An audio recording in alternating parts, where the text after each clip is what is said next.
IELTS Academic, or even better, Academic IELTS, 5 ways to describe numbers.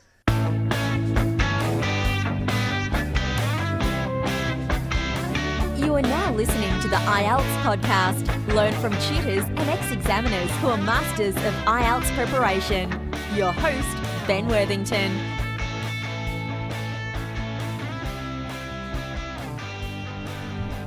Hello there, my friends.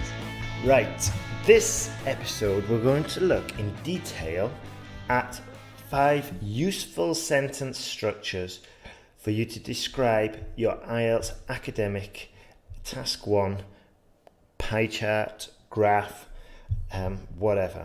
So, first of all, and I'll tell you just a quick story as well, but before we start with the quick story, I want to just give you a quote that if you've got a pen and paper in front of you, I would write down because I think it's useful.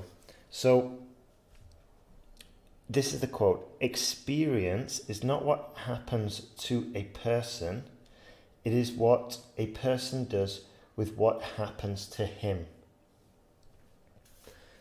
So I just modified it a little bit because the original says man.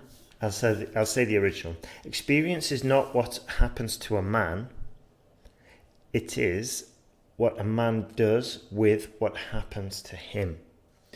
So hopefully you wrote that down and you can just turn it around and play with it, because I think there's some value in there, especially when we apply it to IELTS. So basically, well, I'm not going to explain it because I think you'll get more value just by working through it and trying to understand it. And this will be a good exercise because you'll be just moving the sentences around, understanding the meaning, and it'll just be a good sort of like exercise to move the words and just get sort of like your mental muscles moving.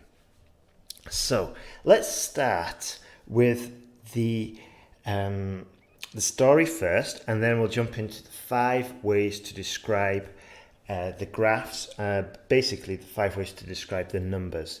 So I want to tell you about a woman called Patty Wilson.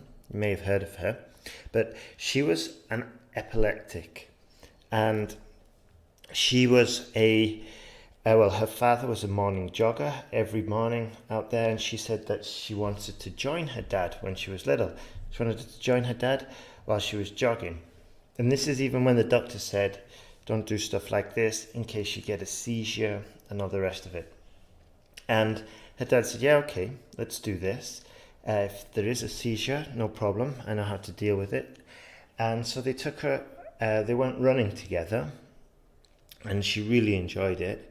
And then she looked in the Guinness Book of Records, and she saw that the longest race a woman had done was 80 miles at this point, and she decided to start breaking these Guinness Book of Records, the distances for female runners. But a lot of people were saying that her epilepsy was going to get in the way and going to hold her back. So I'll tell you what happens with Patty at the end of the podcast. First, let's focus on the IELTS academic. These sentences and these structures are going to introduce a lot of variety in your writing, which is what you need for the grammatical range and accuracy. And you are going to find it a lot easier if you write them down, and then you can double check them with the podcast, with the actual blog afterwards, and you can review, and you're basically just going to increase your score significantly, especially if you get them right. So let's have a look at the first one. It's very easy, very straightforward. So we can use this for a wide variety. We can use this for line graphs, pie charts, horizontal bar charts, vertical bar charts, practically all of them, except for maps maybe. But actually, yeah, we could use it for maps and flowcharts. But the first one is just starting with a number. And we would say 200 units of the ice cream sold weekly are blueberry flavored, or 600 units make up the ice cream sold, or make up the chocolate ice cream sales. Okay, so very simple. Put the number and then the units maybe, and straightforward. Okay, and it might seem too simple, but do not underestimate it, because what we want to show the examiner is a range. So we're going to include the simple ones and the sophisticated ones. And also the simple ones are usually much easier to understand.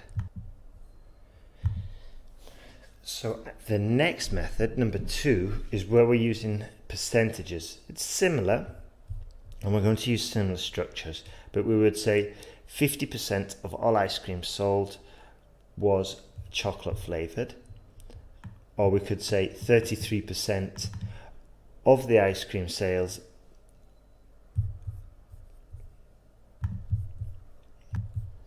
Sorry, 33% of the ice cream sales were the vanilla flavored option. And just quite straightforward, really. And do not, like I said before, do not underestimate this. It sounds very simple, but the key here is just to have the variety in there. It's just to show the examiner that you're aware, and try, if possible, try to avoid using the same structures all the way through. So this is why we're going to use different ones. Also, here's another tip. If your sentence starts off with, for example, 200 units of the ice cream sold were blueberry flavored, it's usually good practice to keep using numbers for the rest of the sentence. So for example, 200 units of the ice cream sold were blueberry flavored, 100 were vanilla, and 200 were chocolate. Full stop. We do not mix them. I mean, you can, but it's just easier to follow if we just keep it one style for one sentence.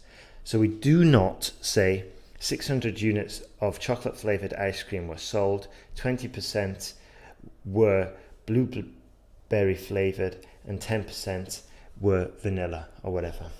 Can you see? That's just confusing, because it's hard to get to grips with those numbers. So far, we've got the numbers at the beginning, and this is like the description. And then we'll have maybe another sentence with the percentages. Next one, we can start with phrases that begin with A. Okay?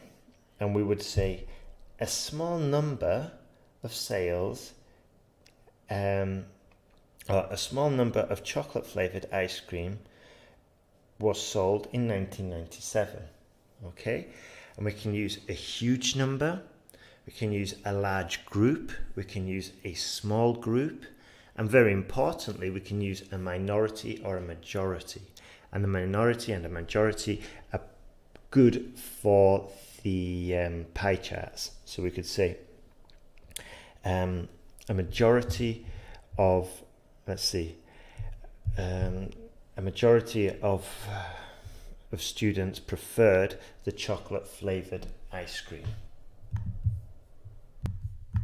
So some more examples. Imagine we have a bar chart and a horizontal bar chart, and it shows the percentages of students of languages studied, and it shows that 19% study German, 19% study Spanish, 94% study English, and 23% study French. So if this was the case, we could say a minority is shown to represent those studying German, Spanish, and French. We could say a very large number choose to study English, according to the Eurostat survey.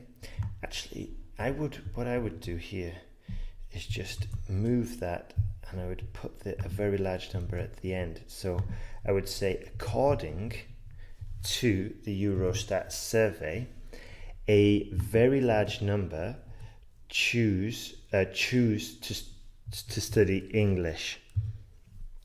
And that just makes it a little bit easier to follow. So that's another structure we can use. We can say a small number, a huge number, a small group, a large group, a minority, and a majority. And you can be quite flexible with this. You can start it all with a very large number, or you can move it around just to improve comprehension. And according to the Eurostat survey, a very large number choose to study English. Okay, and in other podcasts, I've gone into detail why that sounds much better than the original version, which was a very large number choose to study English, according to the Eurostat survey. Anyway, let's move on. So the next two styles of phrases both begin with of, with the preposition of. So we can use of in two different ways. The first one can mean taken from. Okay, so we can say of the research made, of the data gathered, of the observation made. So let's go back to that original vertical bar chart, with the German, Spanish, English, and French languages, and we can say of the survey conducted by Eurostat in 2015, English is the number one language studied in the world. Can you see? Or of the research made, people who studied English at 94% far outnumbered those who studied other languages. The next being only 23%, which is French. So that's how we would use the of. And it's quite useful, especially maybe in the introductory sentences, or especially in the summary sentences. So we would say overall, comma, of the research made, English was the most popular, followed by French, and in joint last position were German and Spanish with 19% each. You see, and we've got that overall concluding a summary sentence, but we've made use of the research made, of the survey conducted. Okay, and these are really useful sentences because you are going to have to use that, okay, of the research made, because it's all research, it's all surveys, reports. This is just typical task 1 academic sentences. Next one, we can use of to say out of the, okay? So we can say of the participants in the survey, 50% preferred to study German. And we'll probably use this maybe in the body paragraph. I'll give you another example. Of the total number of participants, 23% studied French. Or of the initial attendance, blah, blah, blah. Can you see? And this is another sentence that we're 95% certain to use. And the more varied structures we have, the better chance we have of boosting our grammatical range score. Or one component of the grammatical range and accuracy, obviously, is grammatical range. Using a variety of sentence structures is going to help us considerably. So those are the structures. I'll just give you a quick recap. So the first one was using a number. Quite basic, but very useful. And like I said before, do not underestimate it. So we would say 200 units of ice cream sold weekly are blueberry flavoured, or 600 units of chocolate flavoured ice cream were sold in 1997 or whatever. We can also use percentages, 50% of ice cream sold, 30%, blah, blah, blah. Next one, we used the A phrase. We start with the article. A small group shows to have taken interest in studying German. A minority decided to study Spanish, blah, blah, blah. Okay. Out of those phrases, we use a huge number, a small group, a majority, a minority, a large group, or a small number. There's lots of other ones, but those are 6 which would be very useful for your exam. Then the final 2 were the of phrases, and the first one being taken from, and this is a killer phrase that you are going to absolutely need, of the research made, of the data gathered. It is clear Germany was the most popular destination in 2017. Okay, that's a very useful sentence. And the final one was to mean out of the. So of the participants in the survey, let's see, of the total participants in the survey conducted by Eurostat in 2015, 94% is shown to be studying English, or 94% study English. Okay, so those are your 5 useful sentence structures that you can incorporate into your academic task 1 description. And there's no point in just describing the graph and then finishing. You have to describe the graph, and you also have to review it for errors afterwards, go through, and if you're not aware of your errors, or if you think you're missing them, perhaps the best thing to do would be to get your essay corrected, get some feedback, and ask, the teacher will be able to show you where your errors are. And you can do that either at my site, IELTSPodcast.com, or another site I have, which is IELTSWritingTask.net. And you can get your essay corrected.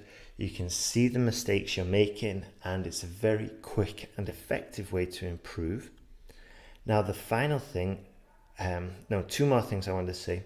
If you're in a rush and you just need a simple structure to follow for describing your academic task 1, a structure that will help you identify what information to choose to include, a system to help you organize your thoughts and your description for your academic task 1, then have a look at sentenceguide.com, and it's got a whole course dedicated especially for IELTS Academic Task 1.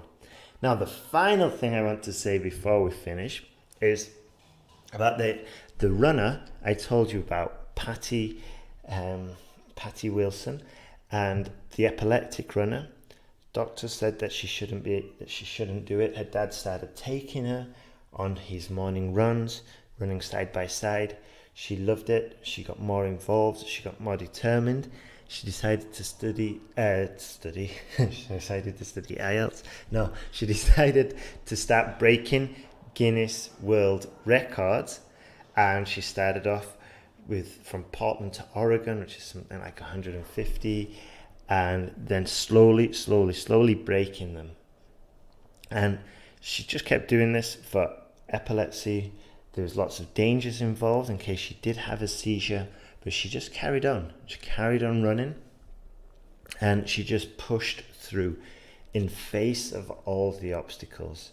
And in the very long marathons, her dad continued running with her, and her mother followed as a nurse in like a motorhome behind them.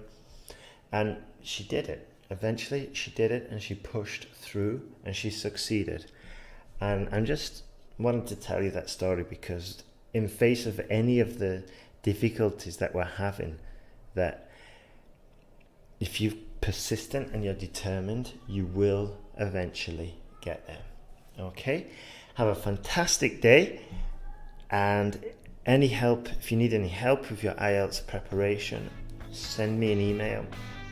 I'll reply, tell me the situation, and trust me, together we can do this, and you will be able to pass IELTS. Have a fantastic day, and good luck.